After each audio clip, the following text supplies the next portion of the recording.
Comprensión lectora. Pregunta 16. Tipo de narradores. ¿Qué características corresponden al narrador en tercera persona? Para responder la pregunta es necesario activar los conocimientos previos respecto al tema, los tipos de narradores. El narrador es la persona que nos relata la historia, en los cuentos, las novelas, la fábula, el mito.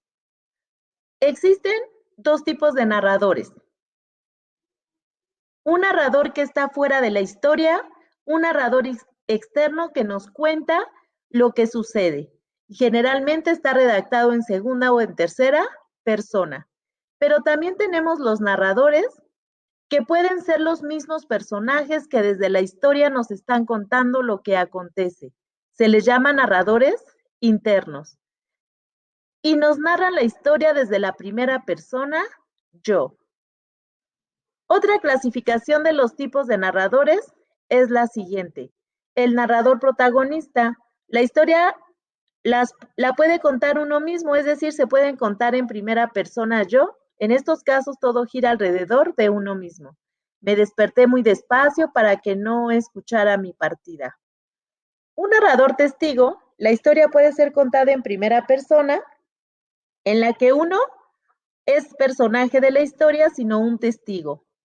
Uno casi es personaje, pero lo que uno cuenta le sucede a los demás. Observé cómo Camila tomó el camino equivocado. Narrador en segunda persona. La historia se narra en segunda persona, tú. Por ello, cuando se lee, da la impresión de que el narrador da órdenes a los personajes. Toma el vaso y déjalo en el suelo. Camina despacio hasta las escaleras. Ahora abre la ventana. El narrador omnisciente o de tercera persona es aquel en que los hechos son narrados desde el punto de vista impersonal. Alguien indeterminado es el que cuenta, y ese alguien normalmente sabe mucho, incluso conoce los pensamientos de sus personajes. Se le llama narrador de tercera persona, omnisciente. Él sintió el frío hasta sus huesos, tanto que gritó de dolor. Después de activar los conocimientos previos, lee cada una de las respuestas e identifica las palabras clave para seleccionar lo que se pide. Recuerda que siempre habrá una opción de respuesta que se parece y otra que es la correcta. ¿Cuál de estas opciones eliges para resolver la pregunta sobre las características de un narrador en tercera persona? En el punto 1 nos proporcionan estas características.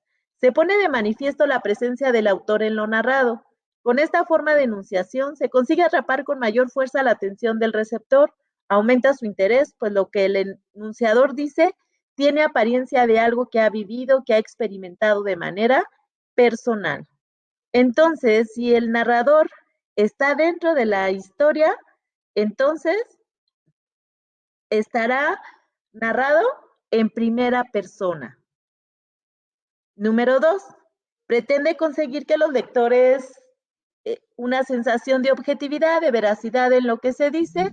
Este tipo de narrador es ajeno a los hechos, está fuera de la historia narrada y necesita tomar distancia de lo acontecido para hacer parecer que lo que relata es objetivo. Podemos leer que el narrador está fuera de la historia, entonces nos va a contar lo que hacen los personajes y esto lo hará en tercera persona.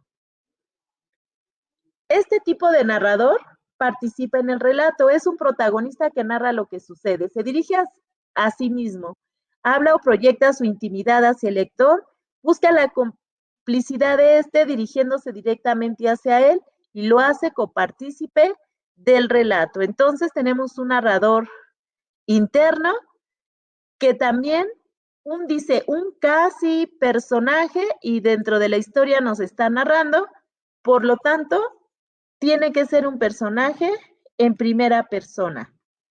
Veamos el cuarto inciso. El narrador es un personaje de la historia, por lo que piensa y dice, está basado únicamente en lo que acontece o ha experimentado dentro de ella, actúa y juzga y tiene opiniones sobre los hechos que ocurren y los otros personajes que aparecen. También es un personaje de la historia. Por lo tanto, la respuesta correcta es el número 2, porque desde afuera nos cuenta lo que viven los personajes.